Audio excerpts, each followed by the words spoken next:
Sir, अब ये press conference Bihar election के लिए है, इसी पर आप कोई सवाल है तो आप इसमें पूछ सकते हैं, आप बाद में पूछ लीजिए, मगर अभी इस कॉन्टेक्स्ट में इस पर अच्छा रहेगा। महीने भर चुनाव का बचा हुआ है, पहले चरण के नॉमिनेशन का आखिरी दिन है, 5 साल आप लोग मांग रहे हैं बिहार से, आप लोग कम से कम 5 महीना 50 दिन पहले तो ये अलायंस बना लेते, आखिरी वक्त में अलायंस बना करके आप लोग मांग रहे हैं, उसमें इतनी देरी क्यों? भैया यहाँ तो अब भी बन गया, और वहाँ तो पूछ लीजिए जेडीयू और बीजेपी दोनों से क्या हो रहा है, आप उनसे पूछ लीजिए। आपस में ही भारतीय जनता पार्टी को के जो नेता हैं, जो उम्मीदवार होना चाहते थे विभिन्न जगहों से, और अगर जेडीयू वहाँ लड़ रहा है तो एक तीसरी पार्टी से उनको उम्मीदवार बनाकर हर जगह भेजा जा रहा है।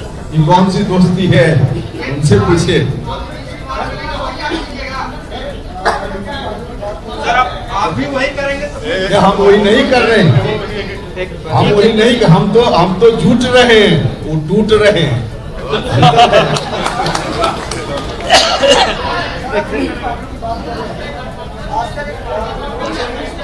अरे थोड़ी शांति बनेगा तो सुन पाएंगे।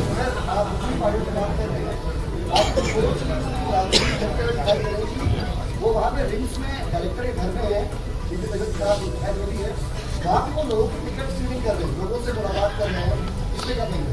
नहीं, यही तो उन्होंने किया सत्ता में रहते हुए भी। जिस तरह से सत्ता में रहकर किस तरह से खजाना को खाली किया, तो हमेशा उल्टा पलटी काम करने के लिए लालू जी जाने जाते रहे हैं, तो आज भी उसी तरह के काम में लगे हुए। क्या बता रहे सीट कितने पर लड़ेंगे? देखिए 243 सीटों पर यह फ्रंट लड़ेगा, बाकी किस पार्टी से कितनी सीटों पर हम लड़ेंगे बाद में बताएंगे। क्या ये फर्स्ट फेज का है।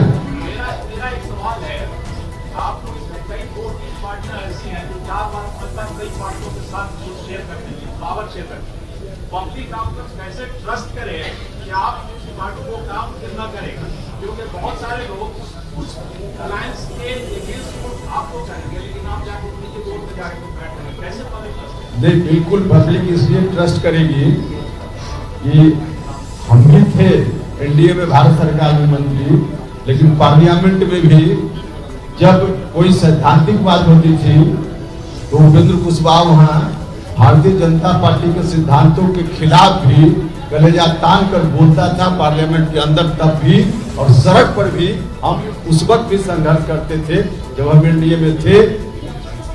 कुछ भी उस तरह का निर्णय उनका होता था जो जनता के खिलाफ जाने वाला निर्णय होता था, तो हमने कभी बर्दाश्त वहां नहीं किया, इसलिए लोग हमारे ऊपर ट्रस्ट करेंगे।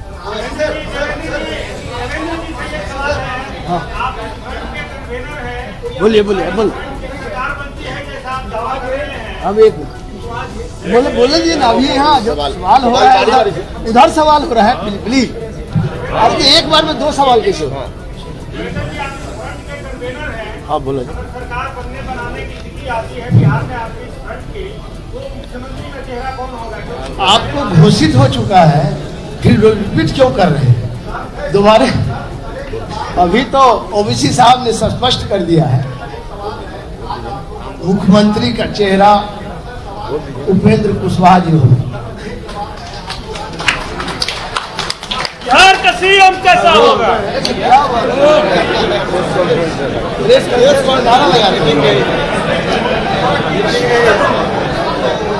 बोला जाए, 1 मिनट बारी बारी से बोलिए ना, बारी बारी से बोलिए।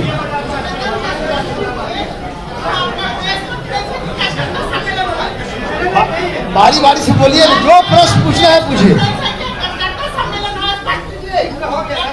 अरे क्या है आप भी क्या बोलो?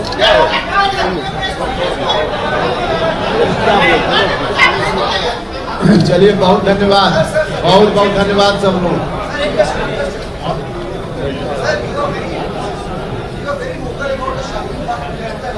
फिर वही बात है, वो इस कॉन्टेक्स्ट में नहीं है, बोल दिया। सवाल कुछ करना हो There is a different occasion. बोलिए Talk about it. Forget about it. Why not? बोलिए बोलिए। बाद में I will talk.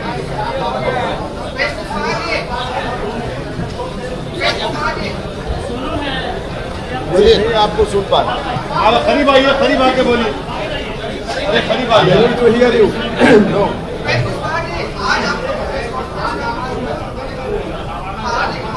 अरे ठहरिए भाई। क्या किए हैं?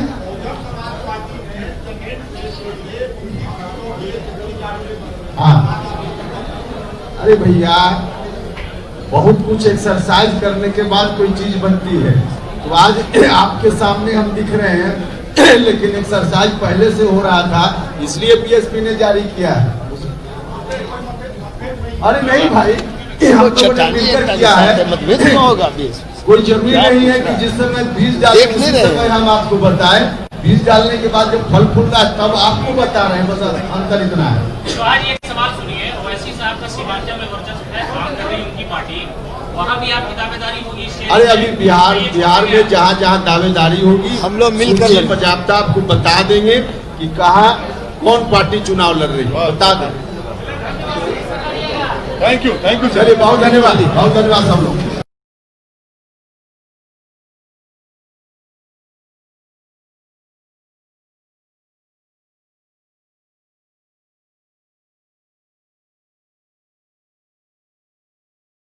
समाज जनता पार्टी, देवेंद्र जी की पार्टी और राष्ट्रीय लोक समता पार्टी और AMIM जी की, ओवैसी जी की पार्टी और सुहेल देव राजभर जी की पार्टी, आप इन सारे लोग आज इस क्रम में बैठे हुए हैं। हमारे इस गठबंधन को पूरा आशीर्वाद देना पड़ेगा। अभी कह रहे थे कि अगर जापान में जाते हैं तो बोलते हैं do like coffee and T, तो सिस्टम खत्म कर दीजिए आप। वो सिस्टम खत्म कर दीजिए। आपने बहुत झेला है, बहुत झेला है आपने। कुछ नया टेस्ट करिए आप, नया टेस्ट करके देखिए। आपने बहुत समय से झेला उसको, अब नया टेस्ट नहीं करेंगे तो कैसे आप आगे बढ़ेंगे सर? ये वक्त आ गया है जब देश आगे बढ़ रहा है, हम आगे बढ़ रहे हैं, कंटिन्यू बढ़ रहे हैं। अभी तो पीछे चल रहा है, पिछले 5 सालों से बहुत पीछे हो गया था सर, पीछे हो गया है, लेकिन उससे पहले ही बढ़ना था और आगे बढ़ाएंगे। लेकिन आपका साथ जरूर है। अगर आपका साथ नहीं मिलेगा तो हम देश को भी नहीं बढ़ा सकते। लेकिन अभी बिहार है तो बिहार को बढ़ाने के लिए आपने बहुत झेला। बाढ़ भी झेलते हैं, भुखमरी भी यहाँ पे होती है, गरीबी भी है, अशिक्षा भी है, जॉब भी नहीं है, फैक्ट्रियां भी नहीं है। तो आखिर फैक्ट्रियां हर जगह हो सकती हैं तो बिहार के अंदर क्यों नहीं हो सकती? और खेती हर जगह हो सकती है तो बिहार के अंदर क्यों नहीं हो सकती? ओवैसी जी साहब तेलंगाना से आते हैं, हैदराबाद में उधर का भी इंचार्ज हूँ, तेलंगाना का भी इंचार्ज हूँ। तो वहाँ पर जो मैंने देखा है कि किस तरह से डेवलप किया गया कि जो बाढ़ का सिस्टम था खत्म कर दिया गया, जगह जगह डैम बना दिए गए, जगह जगह बैराज बना दिए गए, सारा बाढ़ का सिस्टम खत्म कर दिया गया। उत्तर प्रदेश भी बाढ़ में आता था पहले, लेकिन वहां पर भी शारदा बैराज जैसी योजनाएं शुरू की गई और तमाम सारे डैम बनाए गए, सारा बाढ़ का सिस्टम खत्म हो गया। लेकिन यहाँ पर क्या होता है, यहाँ पर जो भी पार्टियां सत्ता में आती हैं वो सिर्फ या तो अपने बच्चों को लॉन्च करने की प्लानिंग करती हैं या अपने जेबों को भरने का काम करती हैं, कभी गरीब जनता के बारे में कभी नहीं सोचती सर। इसलिए साथियों, मैं आप लोगों से पुनः आग्रह करता हूँ, पूरे प्रदेश की जनता से आग्रह करता हूँ, आप लोग इस बार हमारे इस गठबंधन को आप अपना आशीर्वाद दीजिए। और मैं दावे के साथ में कहता हूँ कि आपको निराश होने की जरूरत नहीं पड़ेगी। धन्यवाद।